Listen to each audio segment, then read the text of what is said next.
Okay, so this might be working. Please ignore the mic, cause we've been having some back and forth and I lost.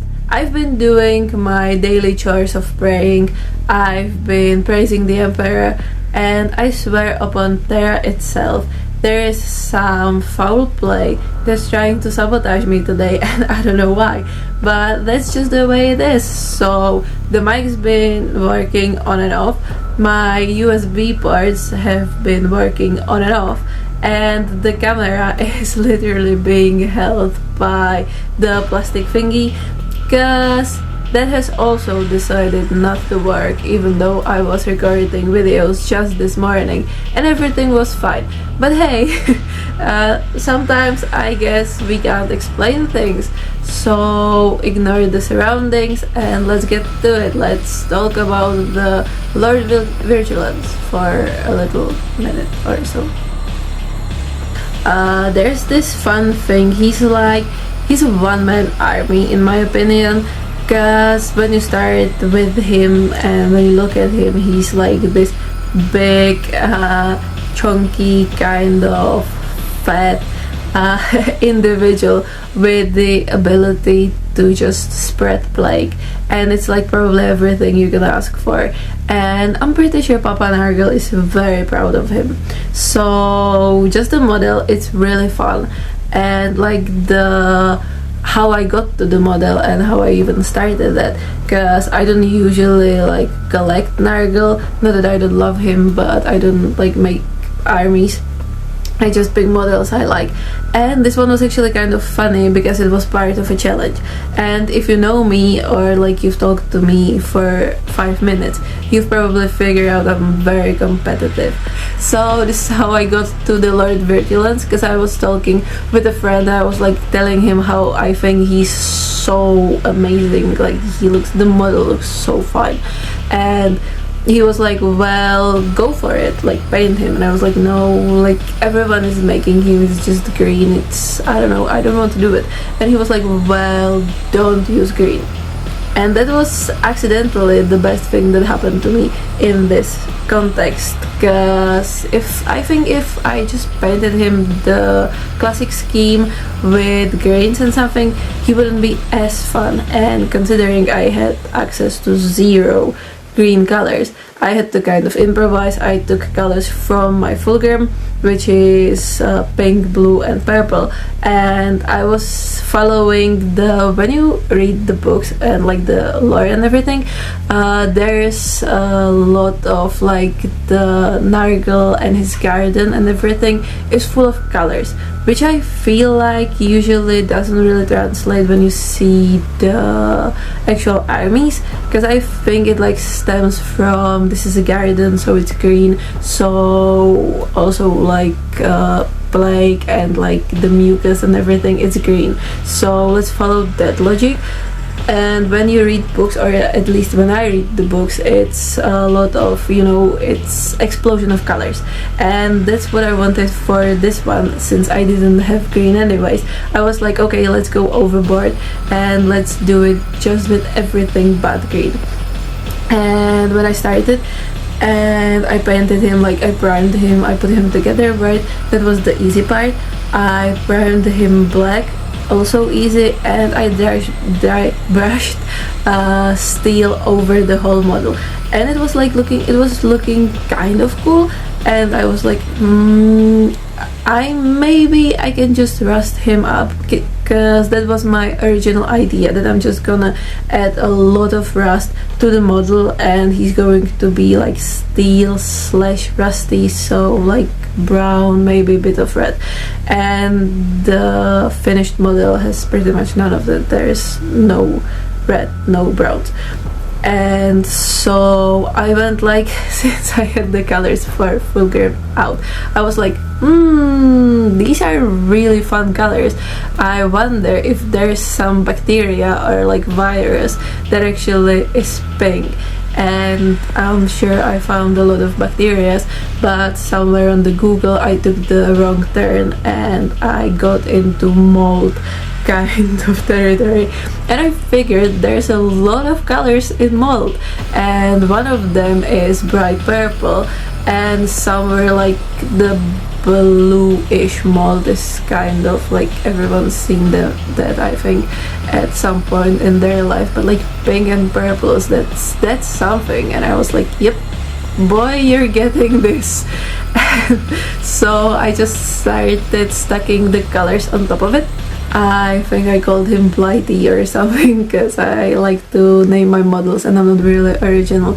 So Blighty was getting all of these colors, and it was like slightly, when I started with the purple, I was like, this is yeah, this might not be the right set of colors I wanted to use. But I was like watching all of the videos, the people always say like, you know, push through and maybe you get to something, and so I did push through, and what I got to was a really amazing model that started with bright purples, and I added blue because that felt like a natural, like if you want to highlight purple or like shadow purple, you have to add something darker, and that was the blue. And then I just reached for the aquamarine, and I was like, oh shit, this is something, it's looking fun. And then there was the pink, like, you know, looking at me, and it was like, take me, and I was like, maybe not. And then I did, and that was probably the best idea I got all over this project. So yeah. Okay, so talking about what does work and what doesn't work today, I've had the longest rant about what colors and what schemes Nurgle uses, and how the Imperial citizens are absolutely amazed by the colors, and it didn't record. So I'll try to follow back that train of thought, and we'll see where we get.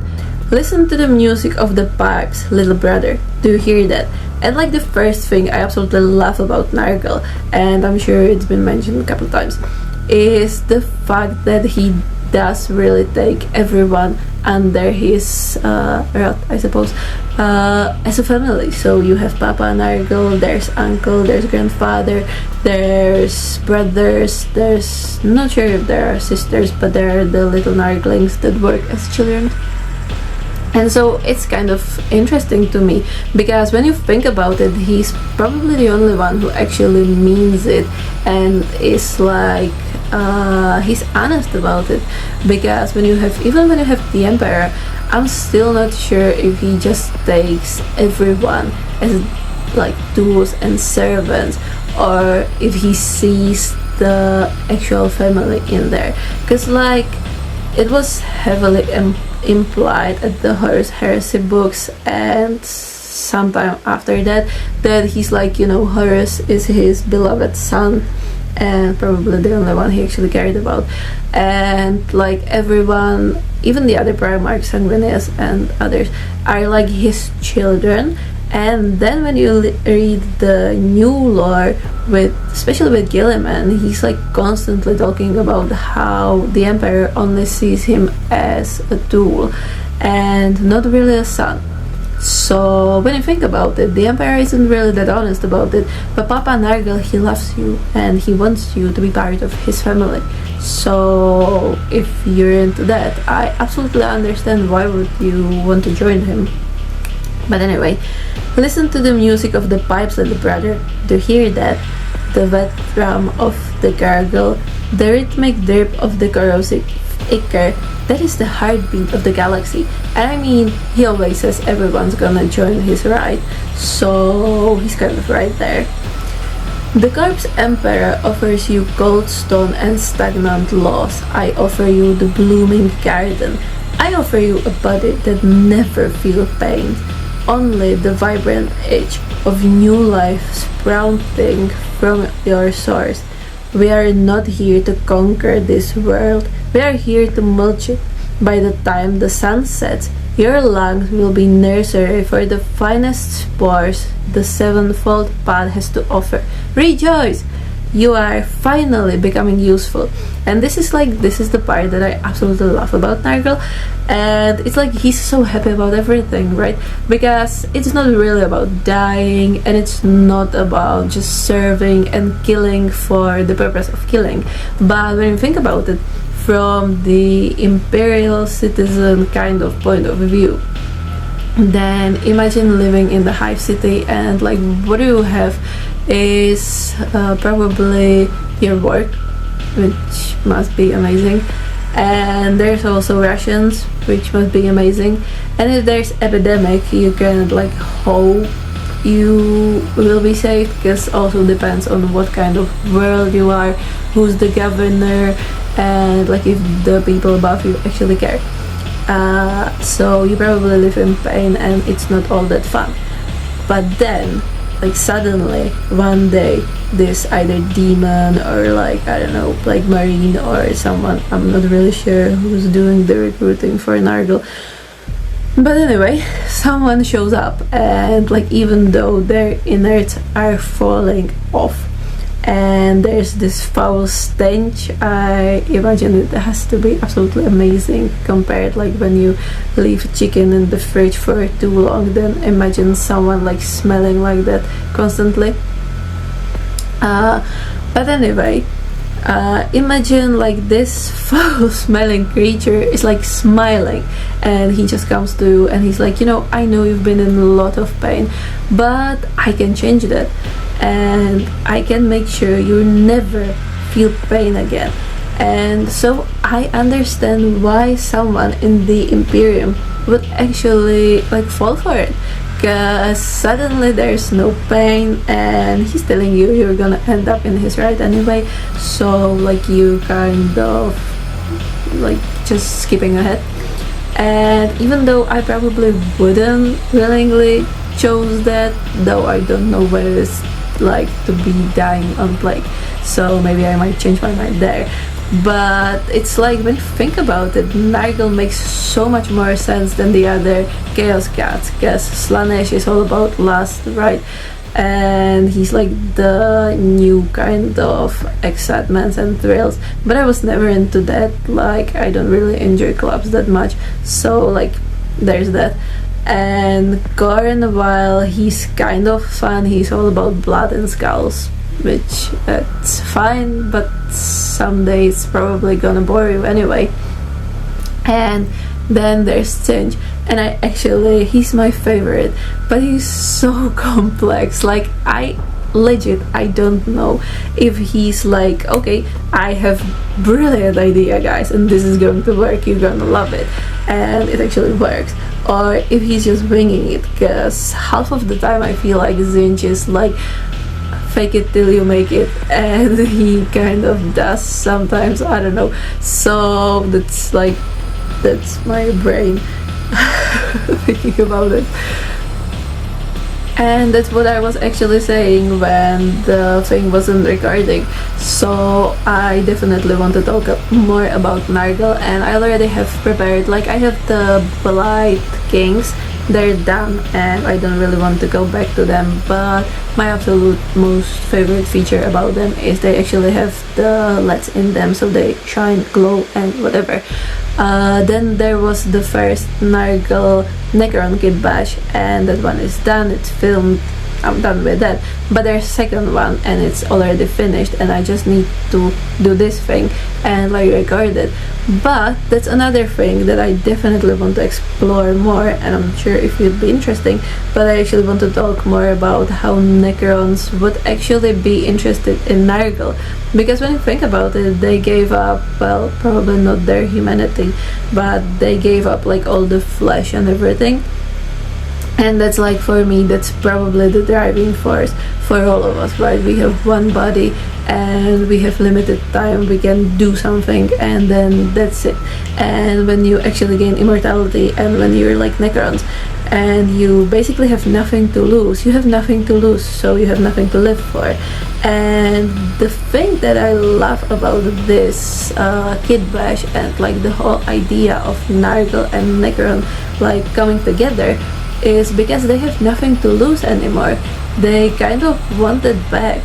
And so even though they know it's like the flesh they're going to be given is going to be rot and it's going to be leaking pus and everything, it's like something new in the life of gold, steel and metal and whatever.